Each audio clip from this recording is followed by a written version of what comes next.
제가 지난 주간에 성경 공부하다가 대화 가운데 이런 이야기가 있었습니다. 그 이야기 한 주간에 제가 묵상해야 되는데요. 어떤 얘기냐 하면 집사님이 이렇게 얘기하는 거예요. 목사님, 왜 사람은 꼭 경험해야 알게 될 수 있을까요? 경험하지 않고 그 진리나 이런 것들을 알면 정말 좋을 텐데 꼭 경험해야만이 알게 되는 그 이유가 무엇일까요? 중간에 언뜻 나왔기 때문에 제가 답변을 하긴 했어요. 근데 왜 사람이 그냥 듣고 이게 진리다 이렇게 행하면 되는데 꼭 자기가 경험해야만이 알게 되는가? 그냥 다 듣고 바른 생활하고 바른 길로 가고 이렇게 할 수 없을까? 이게 제 묵상이었어요. 곰곰이 계속 되씹어 봤는데 사람이 변화된다는 것, 이거는요 외부에서 아무리 외쳐도 내부에서 동의가 없으면 절대로 안 되는 거예요. 다시 말하면 내부에서 동의한다는 말은 자기가 경험하고 체험한 사실, 그것이 작용한다는 거죠. 그래서 변화는 외부의 여러 가지 가운데 내부의 어떤 반응, 이걸로 통해서 오게 되는 거예요. 그걸 자기가 경험했다, 또 다른 말로 내가 깨달았다. 그전에도 늘 경험했거든요. 근데 이게 깨달았구나. 결국에는 내부의 깨달음으로부터 사람이 변화되는 거죠. 아무리 잔소리해도, 아무리 진리고 옳은 말을 해도 자기가 내부에서 깨달음이 없으면 그건 뭐예요? 잔소리입니다. 잔소리. 잔소리에 지나지 않아요. 예를 들겠습니다. 오늘 내 일상생활에서 있었던 예가 계속 나오는데요. 우리 자녀들 다 이해하시고 들으십니다. 제가 우리 집에서 아이들 딱 불러놓고 얘기를 합니다. 식탁에 딱 앉았어요. 아빠 엄마가 지금 바쁘다. 너희들이 이제 장성했지 않느냐. 청소 같은 거 우리가 한번 딱 하고, 그럼 내가 먹었으면, 내가 쓰면 그거 원위치를 다 해놓으면 그 다음 사람이 할 수 있는데, 옷 벗으면 그냥 놔두고, 먹으면 그냥 놔두고, 쓰레기 봉지에 있으면 그냥 놔두는 거, 이거 고치자. 누가 치우는 사람이냐? 엄마 아빠가 치우는 사람이냐? 다 자기가 하면 되지 않느냐? 우리도 다 지친다. 단호하게 얘기하니까 그때 좀 깨달음이 있었어요. 한 이틀 3일 딱 있는데 3일이 지나가고 나면 똑같아요. 지나가면 옷 벗은 거 훌렁, 수건, 왜 빵 먹고 가져는 봉지를 그냥 놔두는지 쓰레기통에 안 넣고, 모르겠어요. 이해가 안 돼요. 자, 이렇게 얘기하면 뭐예요? 잔소리예요. 근데 자기가 딱 깨달으면 뭐예요? 치우게 되는 거죠. 내부에 반응이 일어나야 되는 거예요.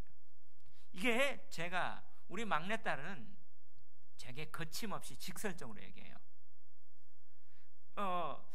다른 애들은 첫째, 둘째는 이제 좀 철이 들었고 또 눈치도 있는데, 막내는 그냥 얘기하고, 또 제가 막내는 그냥 용납이 좀 돼요. 참 희한하죠. 이 셋을 낳다 보니까 어른들의 마음을 좀 제가 이해하는데, 우리 막내가 아빠 이거는 좀 이렇게 하지 마세요 하더라고요. 맞아요. 이거는 쓰레기통에, 이건 분리수거를 해야 되고, 이건 음식물 쓰레기를 내야 되는데, 알았다고. 근데 제가 이 쓰레기, 그냥 일반 쓰레기 다 쓰레기 종량제에 넣는단 말이에요. 태울 건데, 지역 난방공사에서 다 태워서 열로 만들어 에너지 할 건데, 이런 생각이 저는 들었는 거죠. 근데 이거는 조금만 가나라도, 이거는 왜 아빠 여기 넣으세요? 잔소리 되게 심해요. 우리 집에서 저에게 잔소리하는 대왕님이 우리 막내입니다.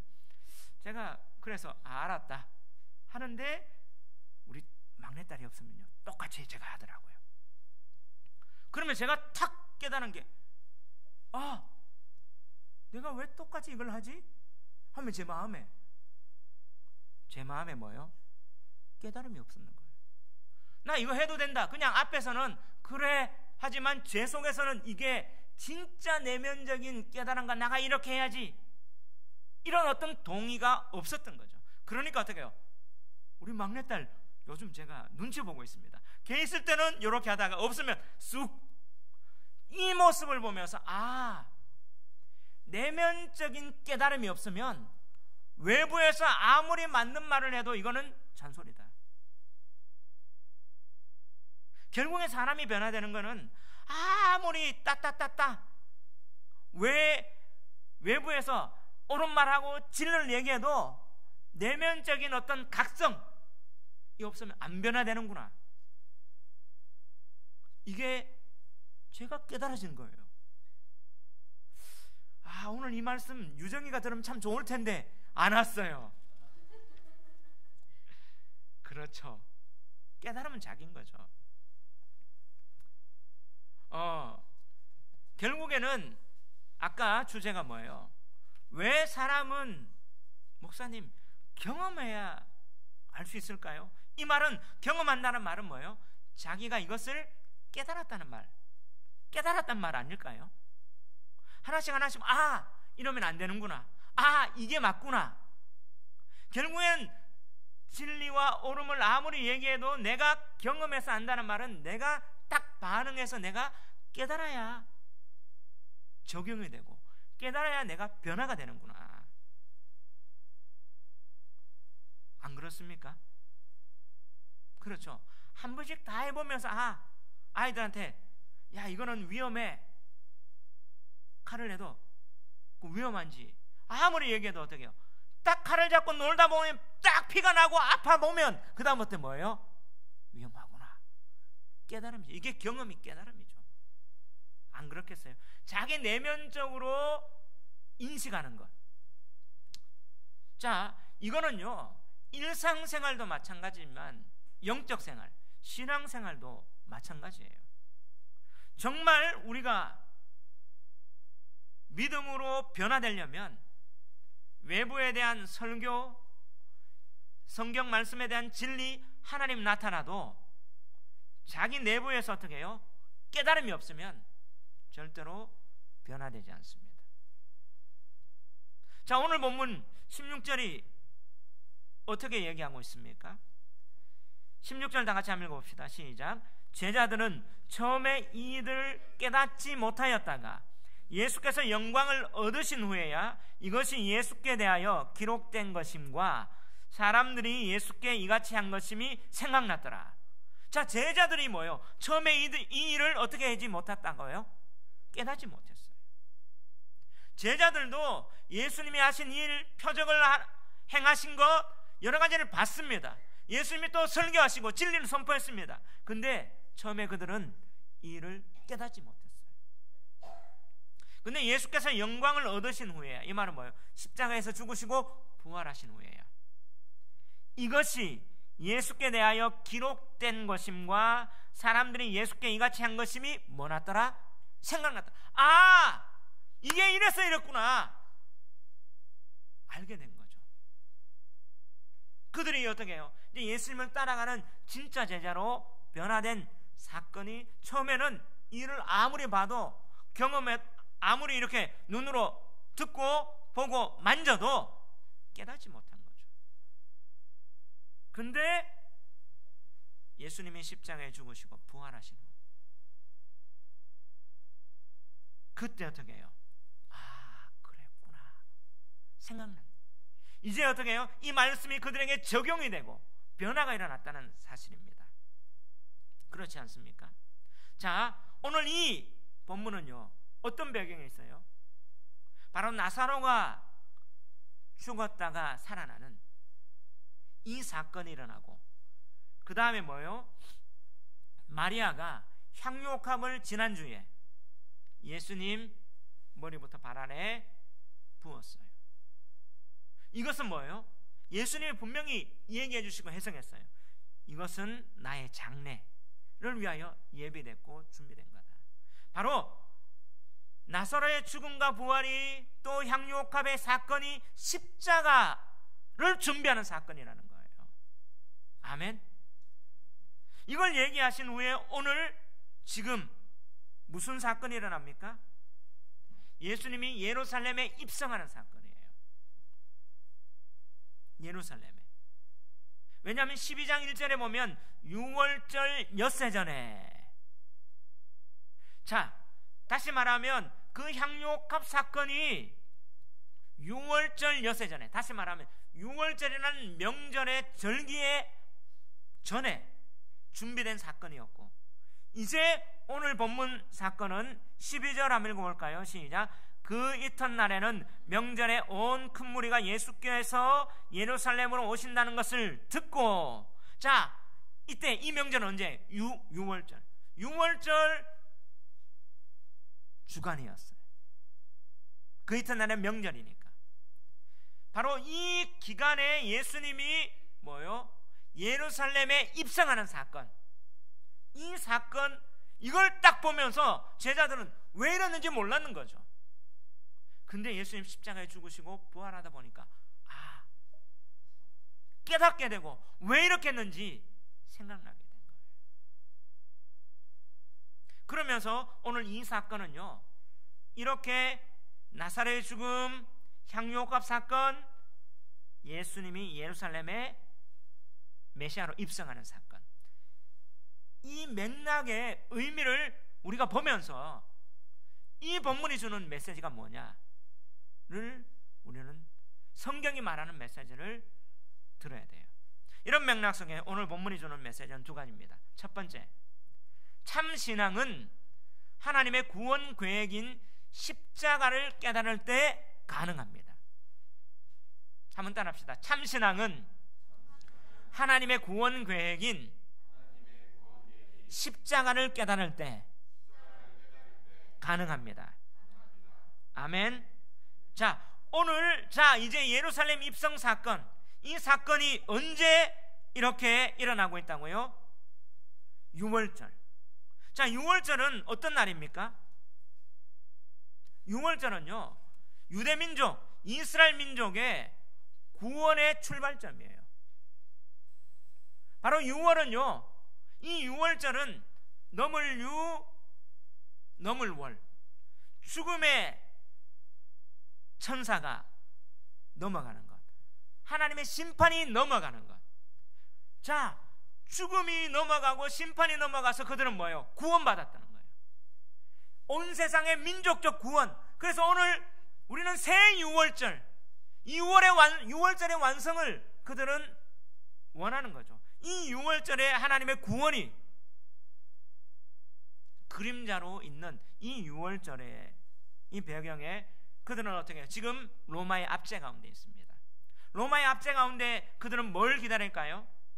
하나님이 예언했던 나와 같은 선지자, 그리고 메시아가 우리의 왕으로 하나님 구원해 주십시오, 그걸 소망하고 그 성경 하나님의 구원 계획을 바라고 있는 이 유대의 민족 가운데 예수님이 6월절에 예루살렘을 올라오는 거예요.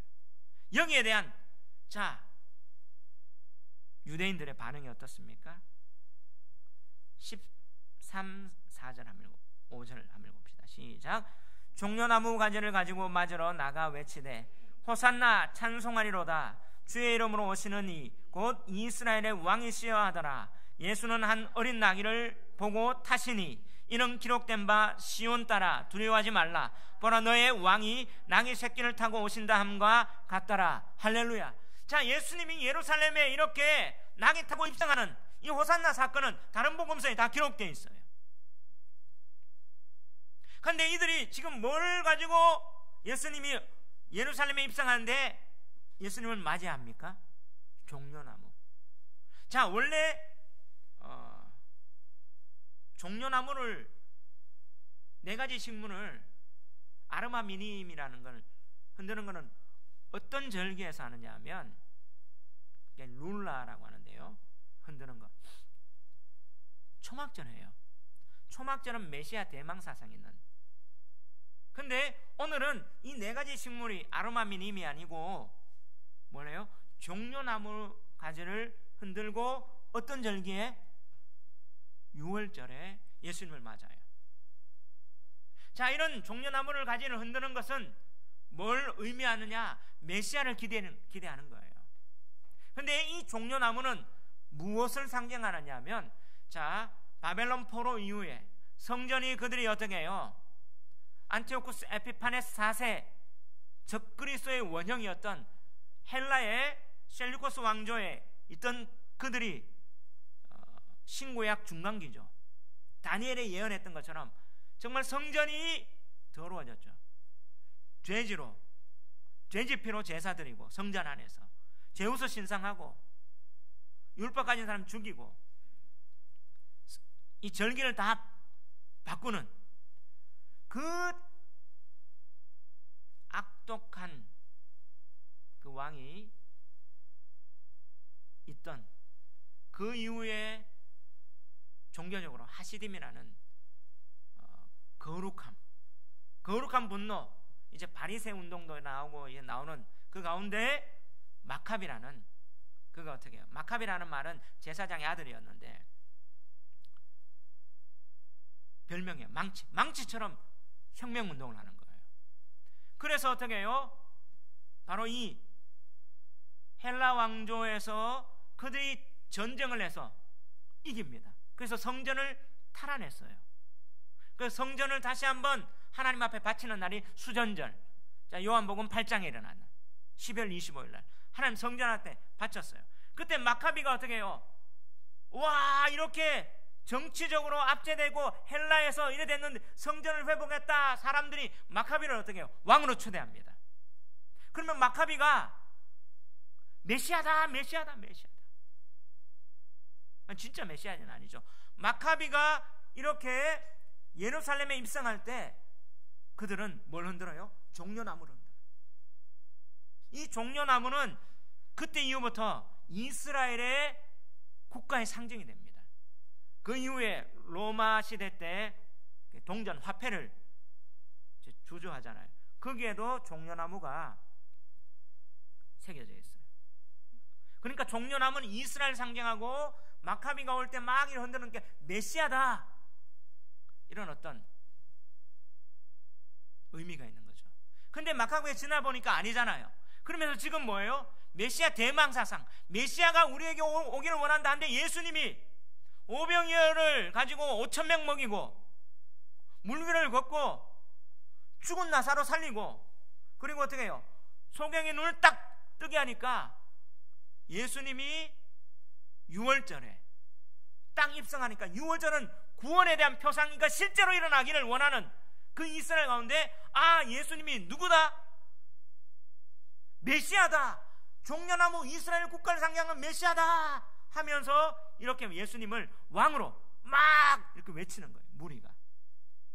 그러면서 뭘 지금 노래합니까? 호산나 찬송하리로다. 이거는 시편 118편 25절 26, 27절에 있는 이 호산나, 이 말은 호시에나 이 말이에요. 이 말은 뭐냐면 여호와여 구하옵나니 이제 구원하소서. 구원하소서는 말이 호시에, 이제가 나, 이제 구원하소서, 이 말이 호산나란 말이에요. 하나님 구원이 임하기를 원합니다. 호산나. 이때는 메시아 대망사상하는 초막절에 부르는 노래예요, 성전에. 그러니 메시아가 오면 우리를 구원합니다 하는데 이 6월절에 뭐예요? 예수 종려의 가지를 흔들면서 마카비가 아닌 실제 이스라엘의 메시아 구원자가 우리에게 오십니다. 지금 초막절에 했던 게 완성됩니다. 6월절도 완성됩니다. 완전 이 절기가 완성됩니다. 예수님 보니까 그 무리가 이렇게 환호성으로 예수님 호시엔나 이제 구원하십시오 찬송하리라. 주의 이름으로 오시는 이가 누구예요? 메시아.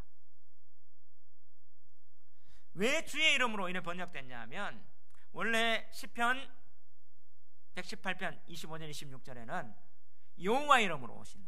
근데 이 신약 성경에는 여호와라는 이름이 주의 이름으로 바뀌어요. 왜냐하면 70인 번역할 때, 성경을 쓸 때 여호와라는 이름을 아도나이, 주로 바꾸었기 때문에. 그래서 성경 구절에 주의 이름 아니면 구약에는 여호와 이름, 이게 왜 바뀌었냐면 70인 헬라어 번역본 때문에 이 당시 신약 쓸 때는 70인명을 썼단 말이에요. 이방인들에게도 보여주고 유대인들이 쓸 때는. 그래서 호산나 찬송하리로다, 주의 이름으로 오시는 이여, 곧 누구라고요? 이스라엘의 왕이시여. 이 말은 이제 성경의 6월절의 완성과 초막절의 완성이 참 메시아입니다, 이들의 고백이에요. 할렐루야. 이들이 깨달았을까요?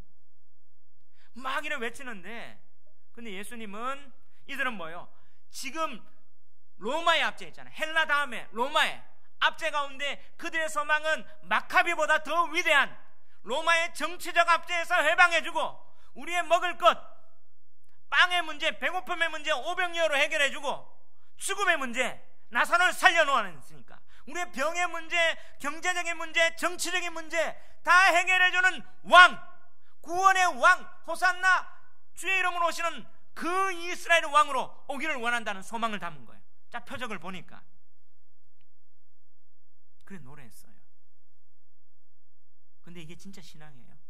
근데 예수님은 여기에 대해서 어떻게 반응합니까? 예수는 뭘 타고 올라가십니까? 어린 나귀. 왜 어린 나귀를 타요? 마카비가 그때 딱 예루살렘 입성하고 진군할 때는 뭘 타냐면 군마. 말 중에 최고 전쟁에 나갈 수 있는 군마를 왕이 딱 타잖아요. 우리 역사 드라마나 외국 영화, 오래된 영화를 보면 왕이 타는 마는 좀 뭐 장식이 달라요. 그리고 백마 이런 거 탁 타고, 솔로몬이 또 입성할 때도 뭐요? 군마를 타고 왔어요. 예수님은 왕이라는데, 예수님은 그들의 어떤 막 외친 가운데 메시아가 맞지만, 예수님은 의도적으로 말을 타지 않고 뭘 타요? 어린 나귀. 다른 복음서에는 나귀 새끼, 아무도 타보지 않아. 처음. 왜 예수님이 이렇게 탔나? 15절, 그 이유가 됐죠. 이는 왜냐하면 기록된 바 시온 따라 두려워하지 말라, 보라 너의 왕이 나귀 새끼를 타고 오신다 한가 같더라. 자, 어디에 기록되어 있어요? 구약 성경 스가랴 9장 9절에서 했는데, 왜 메시아는 시온에 따라 두려워하지 말라, 너의 왕 메시아가 나귀 새끼를 타고 온다고 해요? 자, 말 타고 딱 진군하고 로마의 압제 가운데 어떻게 승리하며 다윗처럼 앞으로 쫙, 그 당시에 이 지중해 연안에 다윗이 딱 솔로몬처럼 어떻게 국가에 다 정복하고 군사력도 강하고 벌벌 떨고 지혜를 듣기 위해서 막 전리품이나 귀중품을 갖고 와가 이러오는, 그러면 좋을 텐데, 예수님은 뭐예요? 메시아로 오는데 스가랴서는 뭘 예언하고 있어요? 너의 왕이 뭘 타고 오신다? 나귀 새끼. 왜 나귀 새끼를 타고 오신가? 그러면 스가랴서 9장을 한번 찾아봐요. 9장 9절에서 12절까지 제가 한번 우리 자막을 한번 봅시다. 한번 읽어봅시다. 시작. 시온에 따라 크게 기뻐할지어다, 예루살렘에 따라 즐거이 부를지어다. 보라 내 왕이 내게 임하시나니 그는 공의로우시며 구원을 베푸시며 겸손하여서 나귀를 타시나니 나귀의 작은 것 곧 나귀의 새끼니라. 자, 시온의 딸, 예루살렘 딸, 유다 지파리죠. 왕이 임한다. 그 메시아 왕은 공의와 구원을 베푸는데, 그리고 겸손하다. 뭘 탄다? 나귀 새끼 탄다. 그러면 왜 나귀 새끼를 타느냐? 자, 10절. 내가 에브라임의 병거와 예루살렘의 말을 끊겠고 전쟁하는 활도 끊으리니 그가 이방 사람에게 화평을 전할 것이요 그의 통치는 바다에서 바다까지 이르고 유브라 대강에서 땅 끝까지 이르리라. 자, 그러면 이 왕 메시아는 뭐예요? 에브라임의 뭘 뭘 끊어요? 병거. 예루살렘에 뭘 끊어요? 말. 자, 전쟁에서 병거와 말은 최신의 군사무기입니다. 지금 전 세계에서 가장 강력한 군대가 미국 군대죠. 전략무기, 스텔스, 드론, 이런 어떤 미사일, 이런 것들이 그 미국의 전략무기를 갖고 있기 때문에 다른 나라가 두려워하는 거예요. 이 당시에 전쟁에서 강력한 무기가 뭐예요? 병과 말. 그런데 이 스가랴서 얘기하는 진짜 메시아는 구원을 베푸고 공의를 베푸고, 근데 그는 낙이 세게 탔는데 뭘 끊어버린다고요? 병과 말 끊어버리겠대요. 그런데 누구의 병과 누구의 말을 끊어요? 에브라임의 병거, 예루살렘의 말. 에브라임은요, 요셉 지파입니다. 북쪽 이스라엘 상징하죠. 예루살렘은 남쪽 유다. 다시 말하면 남과 북이 하나 되는 온 이스라엘의 뭐요? 무기를 끊어버리겠대요. 그럼 뭐요? 군사적인 것들을 끊어버리는 메시아예요. 전쟁하는 활도 끊는데요. 다시 말하면 이 메시아는 전쟁, 정치적 메시아가 아니라는 거죠. 이방 사람에까지 뭘 줘요? 화평을 주는 구원의 메시아. 통치가 바다에서 바다까지 이르고 유보라된 땅끝까지는 전 우주적, 전 세계적으로 이 메시아는 전쟁을 하는 메시아가 아니라 구원을 베푸는, 이방에게도 구원을 베푸는, 정말 이스라엘, 온 이스라엘, 에브라임과 유다, 예루살렘을 끊는 온 이스라엘의 그런 이방까지 구원을 베푸는 메시아를 지금 스가랴가 예언하죠. 그분이 뭘 타고 와요?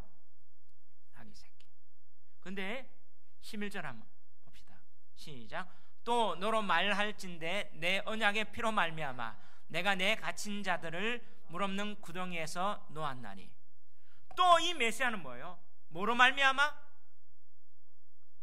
너의 뭐로 말미암아? 언약의 피.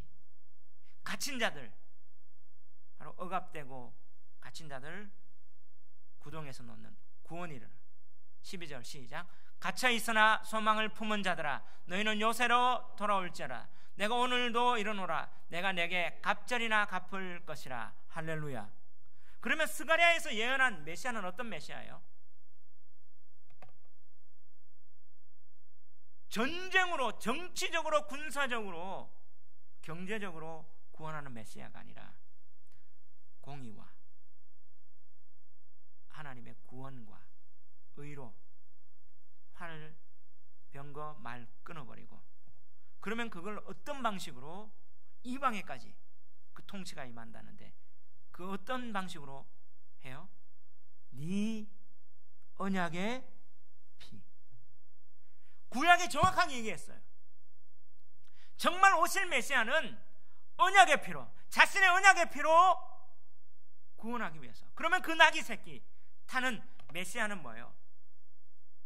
지금 그들이 얘기하는 정치적 메시아가 아니란 말이에요.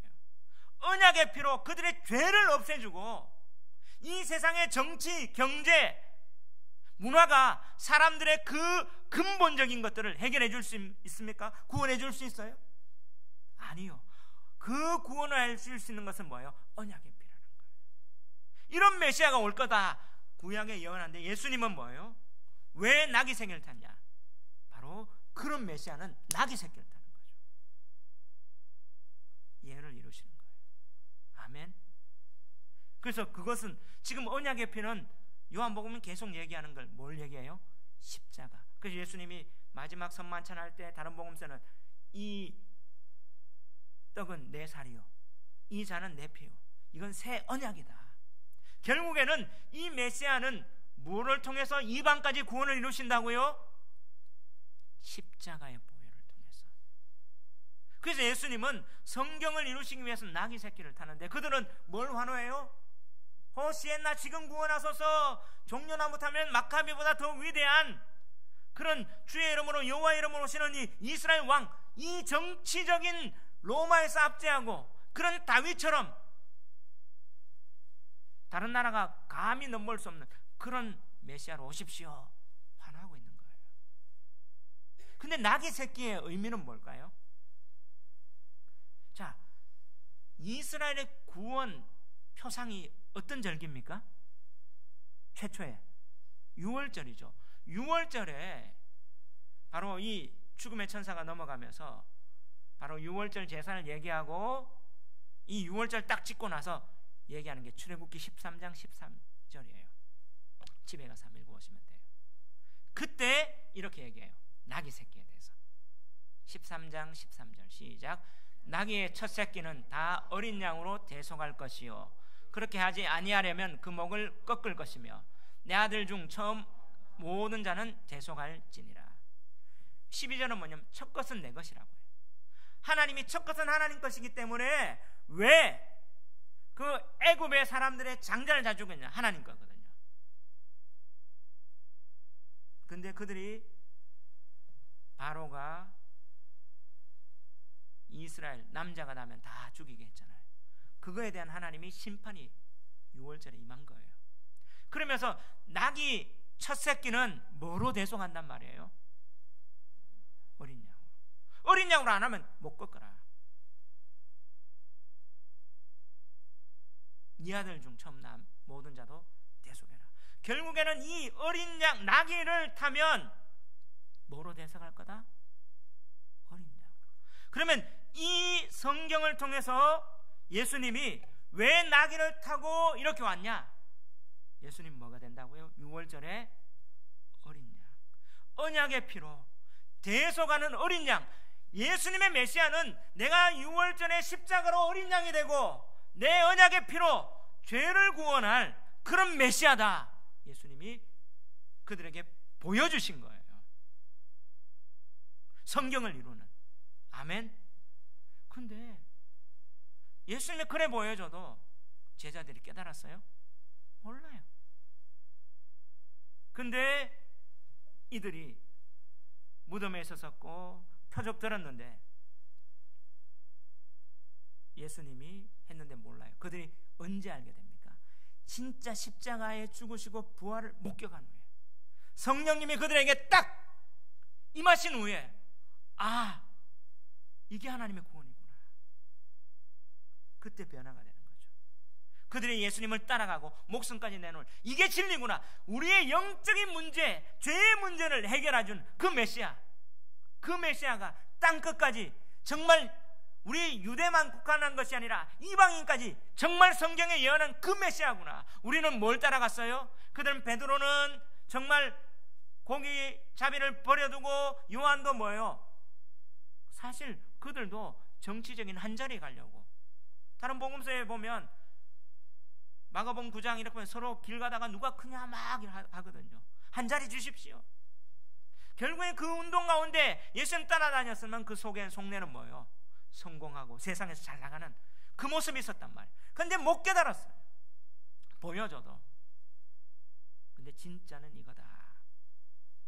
예수님이 직접 보여주시는 거예요. 그리고 17, 18, 19절 한번 읽읍시다. 시작. 나사로를 무덤에서 불러내어 죽은 자 가운데서 살리실 때에 함께 있던 무리가 증언한지라. 이에 무리가 예수를 맞으면 이 표정 행하심을 들었음이라. 바리새인들이 서로 말하되 볼지어다 너희 하는 일이 쓸데없다. 보라 온 세상이 그를 따르는도다. 지금 뭐예요? 무리들은 이렇게 환호하고 바리새인들은 그 전에 나사로가 딱 부활하고 나니까 뭐예요? 예수 죽일 거 작전했잖아요. 결의했죠. 근데 지금 뭐예요? 야, 온 무리가 이렇게 따라간다. 볼지어다 너희 하는 일이 쓸데없다. 온 세상이 누굴 따른다? 예수님 따른다. 자, 요세푸스라는 세계 3대 역사학자 중에 한 사람이에요. 요세푸스가 기록한 이 역사책에 유대인들이 6월절 되면 예루살렘에 몇 명 정도가 올라오냐면 250만에서 270만. 270만이 예수님 앞에 막 환호했어요. 그러니까 어떻게 해요? 바리새인들 정치권의 사람들은 뭐예요? 놀라는 거죠. 이야, 큰일 났겠구나. 이런 어떤 바리새인은 자기의 정치적인 입지, 유대인들은 예수님을 왕으로 하지만 뭐예요? 다른 어떤 목적.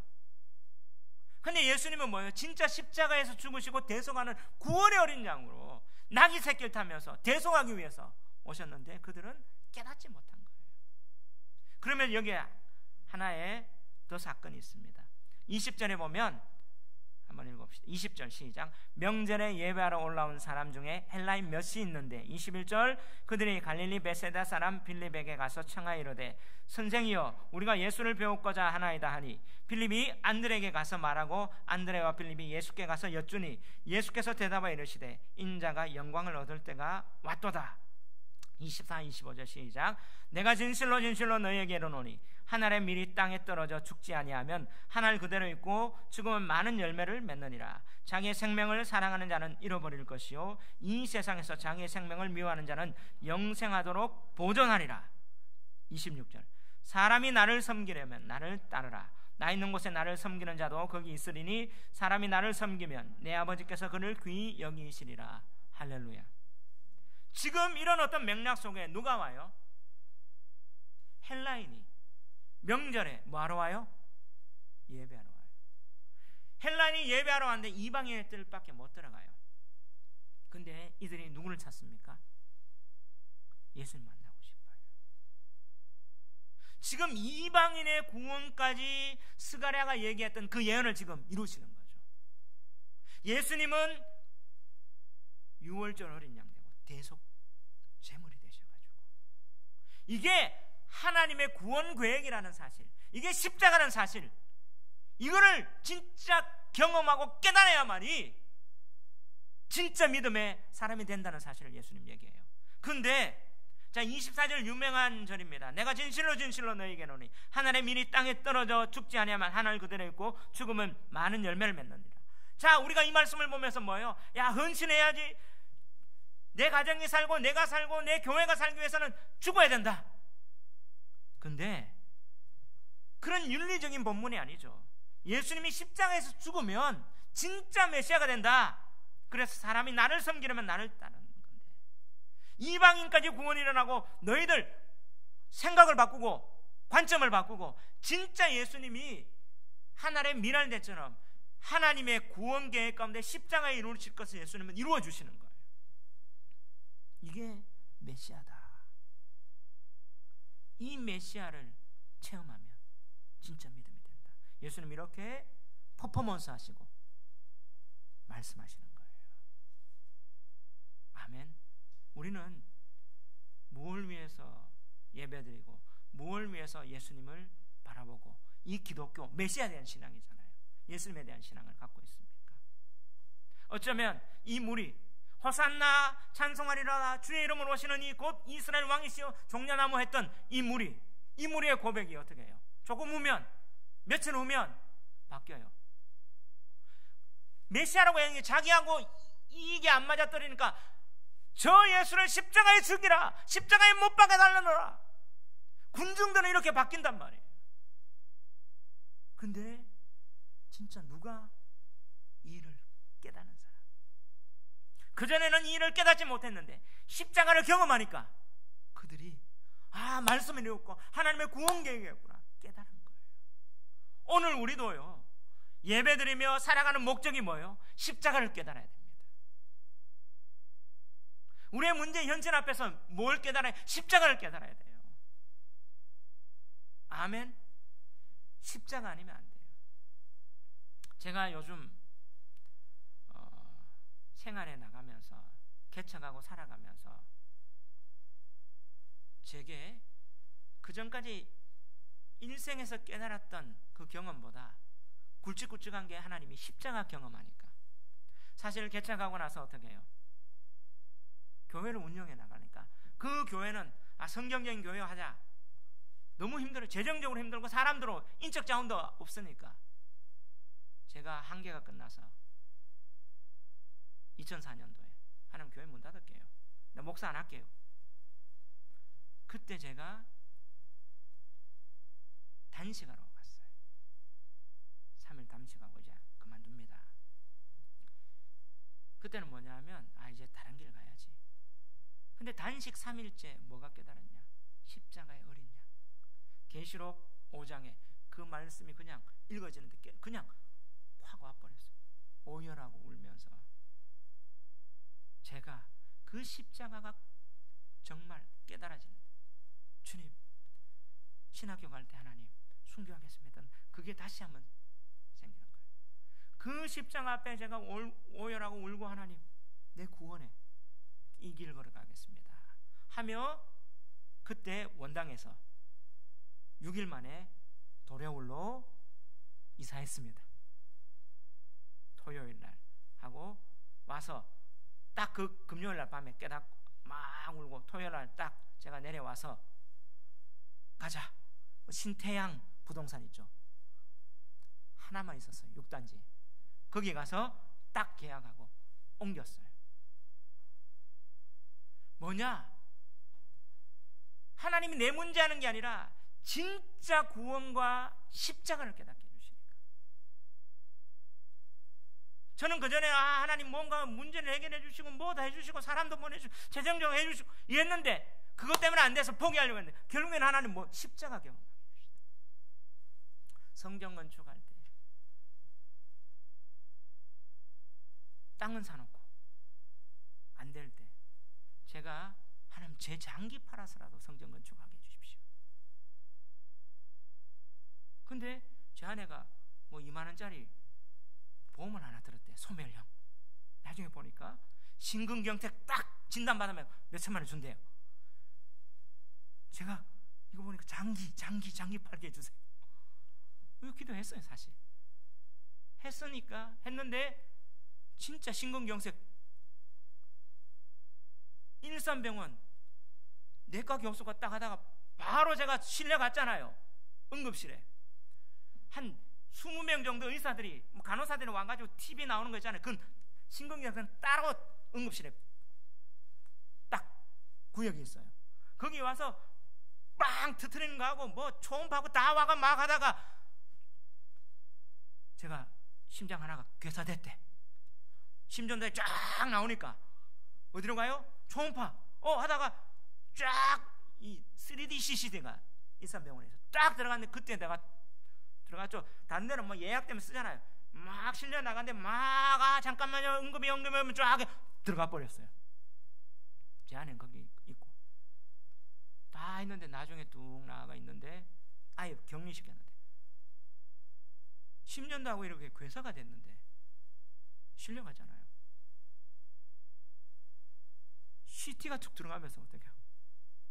괴사된 게 퉁 살아났어. 괜찮았잖아요. 저는 대에서 보험 받아야 되는데 2번 됐어요. 2번 실려갔어요. 압박 때문에. 근데 2017년 8월 14, 15, 16 오늘의 교회 하신주 선교사님, 김종원 목사님 인투라고 그 목회자들 가족들이 같이 집회하는 가운데, 그때 제가 엉엉 울면서 기도하는 가운데 눈물 콧물, 기도가요 딴 게 아니고 십자가를 깨닫는데요, 그 밤에 계속 그냥 눈물, 그 성령의 이 머리부터 목 뒤까지 뜨거움이 막 오는데 그냥 엉엉 울어서 가슴에서 그냥 기도, 무슨 기도가 아니고 그냥 통곡하는 거예요. 그때 주님이 내게 어떤 마음 주시냐? 십자가의 이 길 갈래? 주님 갈게요. 그로부터 기적적으로 희한하게 다른 데는 다 안 됐어요. 계약했다고 끊어졌잖아요. 포기했는. 근데 아라 건설이 인천에서 슉 날아가지고 건설해 주겠대. 할렐루야. 제 목적이 건설하는 게, 성전 건축하는 게 목적이었는데 하나님은 그걸 엎으시고 뭐다? 십자가다. 만약에 그때 안 돼도 저는 감사했을 거예요. 결국엔 본질은 뭐냐? 주님 만나서 내 문제가 되는 게 아니라 십자가의 참된 의미를 깨닫는 거예요. 오늘 주님이 뭐예요? 하늘의 민이 땅에 죽는다, 이 말은 예수님의 십자가를 얘기하는 거예요. 그를 통해서 어떤 게 이방인까지 구원의 문이 열려지고 진짜 구원이 일어난다는 것을 그들이 이제 뭐예요? 십자가와 부활을 통해서 깨달으니까 아, 이거구나. 베드로가 어떻게 해요? 거꾸로 달려 돌아가면서도 예수님 따라가는, 이게 요한복음 21장 끝에 나오는 겁니다. 이거 안 깨달을 때는 어떻게 해요? 부인하고 도망갔잖아요. 십자가 부활 경험하니까 예수님 다시 기회를 주시잖아요. 우리 예수님은 이런 분이에요. 이게 참 신앙입니다. 성경의 하나님의 구원 계획인 이 십자가를 깨닫는 게 참 신앙이에요. 그 예수님이 지금 뭐예요? 27절 기도합니다. 지금 내 마음이 괴로우니 무슨 말을 하리요? 아버지여, 나를 구원하여 이때를 면하게 하여 주옵소서. 그러나 내가 이 일을 위하여 이때에 왔느니라. 예수님도 뭐예요? 이때. 그 전까지는 내 때가 안 됐다, 내 때가 안 됐다. 2장, 8장, 지금 계속 9장에도 얘기를 해요. 근데 여기는 뭐예요? 예수님 때가 됐다. 어떤 때? 십자가에 달려 돌아가요. 아버지여, 아버지의 이름을 영광스럽게 하옵소서 하시니 이에 하늘에서 소리가 나서 이르되 내가 이미 영광스럽게 하였고 또다시 영광스럽게 하리라 하시니 29절 30절 읽읍시다. 시작. 곁에 서서 들은 무리는 천둥이 울었다고도 하며 또 어떤 일은 천사가 그에게 말하였다고도 하니 예수께서 대답하여 이르시되 이 소리가 난 것은 나를 위한 것이 아니요 너희를 위한 것이다. 왜 하나님 이런 표정을 보여주십니까? 그들이 진짜 십자가를 깨달아라는 표적입니다. 이제 이 세상에 대한 심판이 이르렀으니 이 세상 인경이 쫓겨나리라. 십자가는 이 세상을 지배하는 마귀가, 죄악의 실체가 죽는 거예요. 이게 심판받았다는 거예요. 우리에게 고통을 주고 육체적, 경제적, 정치적 압박, 관계적 고통을 주는, 이게 심판받았다. 32절 내가 땅에서 들리면 모든 사람을 내게로 이끌겠노라. 바로 예수님이 어떻게 땅에서 들리면, 이게 십자가에 달리면 모든 사람을 구원하겠다. 이렇게 말씀하시면 예수님이 해석합니다. 자기가 어떠한 죽음으로 죽을 것을 보이심이니라. 할렐루야. 근데 이걸 들었던 율법학자나 다른 유대인들은 뭐라고 해요? 34절 봅시다. 시작. 이에 무리가 대답하되 우리는 율법에서 그리스도가 영원히 계신다함을 들었거늘 너는 어찌하여 인자가 들려야 하리라 하느냐? 인자는 누구냐? 계속 얘기하고 보여주고 포장해도 인자가 누구냐? 왜요?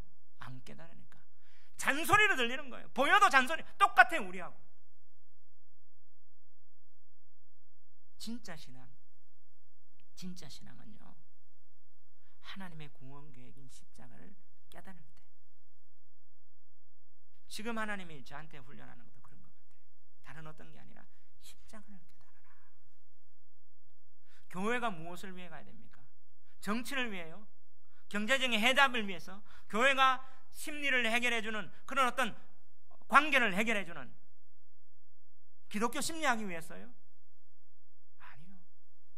본질은 십자가. 이 십자가의 복음이 우리 죄의 문제를 해결하고 대성해주고, 이게 진짜 땅끝까지 이르는 진짜 메시아가 다시 오시기 때문에 이것 외에는 해결할 수가 없어요. 하나님의 계획이 여기에 있단 말이에요. 교회가 이것을 보존하고 이것을 지키고 이 진리를 오늘도 여기에서 보존하고 선포되고, 다른 이 세상에 다른 어떤 기관이나 단체나 조직도 없어요. 근데 하나님의 구원 계획은 이 교회를 통해서만, 이런 교회를 통해서만 우리에게 진짜 실제인 천국을 줄 수 있기 때문에, 그러면 교회는 무엇을 깨달아야 됩니까? 십자가를 깨달아야 됩니다. 오늘도 십자가를 깨닫는 저와 여러분 되시기를 주의 이름으로 축원합니다. 두 번째, 오늘 본문이 주시는 메시지. 불신앙의 원인은 사람의 영광을 하나님의 영광보다 더 사랑하기 때문인 거예요. 따라합시다. 불신앙의 원인은 사람의 영광을 하나님의 영광보다 더 사랑하기 때문입니다. 아멘. 항상 예수님이 요한복음은 딱 대조해요. 참신앙, 가짜, 빛과 어둠. 자, 예수님이 이렇게 얘기하면서 야, 빛이 있다. 36절에 너희에게 아직 빛이 있을 동안에 빛을 믿어라. 그러면 빛이 안 되리라. 예수님이 어떻게 기회를 줬어요. 근데 동그라미 이후에 36절 하반절을 읽어봅시다. 시작.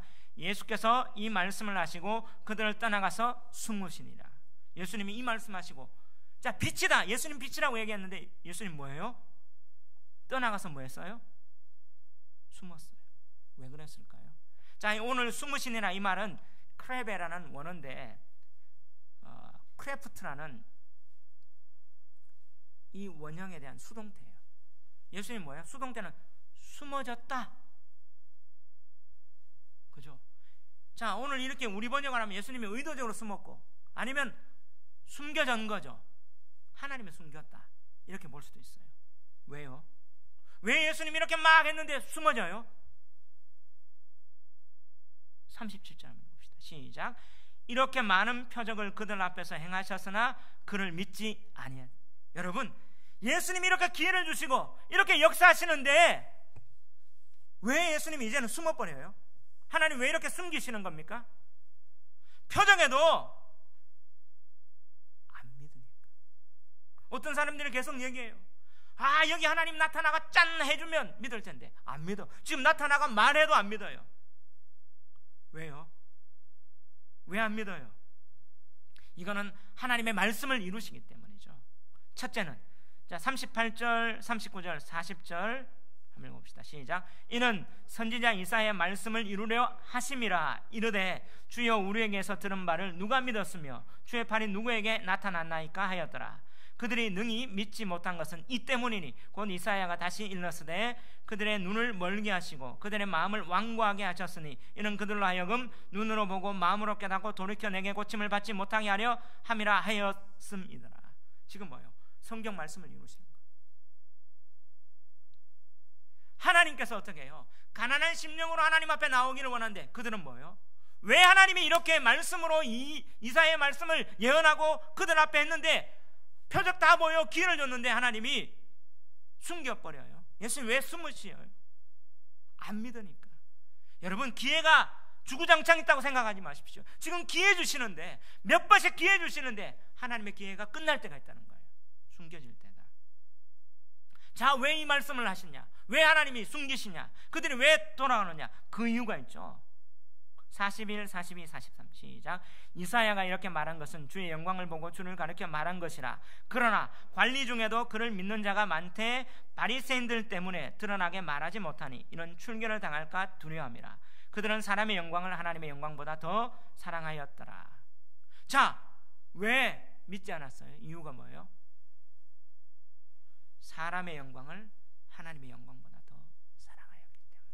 오늘 이번에 불신앙의 원인은 사람의 영광을 하나님의 영광보다 더 사랑하기 때문인 거예요. 그럼 사람의 영광을 하나님 영광보다 더 사랑하는 그게 뭐냐? 출교를 당할까 두려움이에요. 출교는 그들 가운데 어떻게 해요? 생활을 안락을 끊어버립니다. 생활 못하게 만들어버린 거예요. 유대 사회에서 유대교에서 출교당했다 아무것도 못하는 거예요. 너 노숙자 생활해야 되는 거예요. 생활의 염려 여러 가지 이런 것 때문에 두려워해서 그들은 뭐예요? 보여줘도 많은 표적 행해도 안 믿는 거예요. 자, 우리 안에 이런 게 있습니다. 어떤 사람이 하나님 앞에 기도하고 했는데 떨어졌어. 하나님 왜 이거 안 들어주십니까? 교회 떠나갔대. 똑같은 거죠. 교회 안에는 있어. 있는데 뭐예요? 세상하고 양다리 걸치면서 믿음의 결단을 안 한 거예요. 그럼 이거하고 똑같은 거예요. 오늘 우리 안에 이런 부분이 있지 않습니까? 저한테도 두려움이 있어요. 그 전까지 뭐가 있었냐? 아, 교회 어떻게 언제 교회가 무너질까? 아, 이런 어떤 게 있었어요. 불신앙. 교회 안에 신앙이 있지만 불신앙이었다. 근데 주님이 원하시는 건 뭐예요? 십자가를 보는 거예요. 제 얘기를 계속했던 것 반복하는 거예요. 깨달음이 있어야 되는 거예요. 다른 게 아니에요. 그래야만이 하나님의 목적을 볼 수 있는 거죠. 그래서 요즘 십자가를 깨달으면서 느끼는 게 제가 요즘 생활하는데 하루하루가 진짜 숨이 넘어갈 정도로 힘든데 감사해요. 기도하면서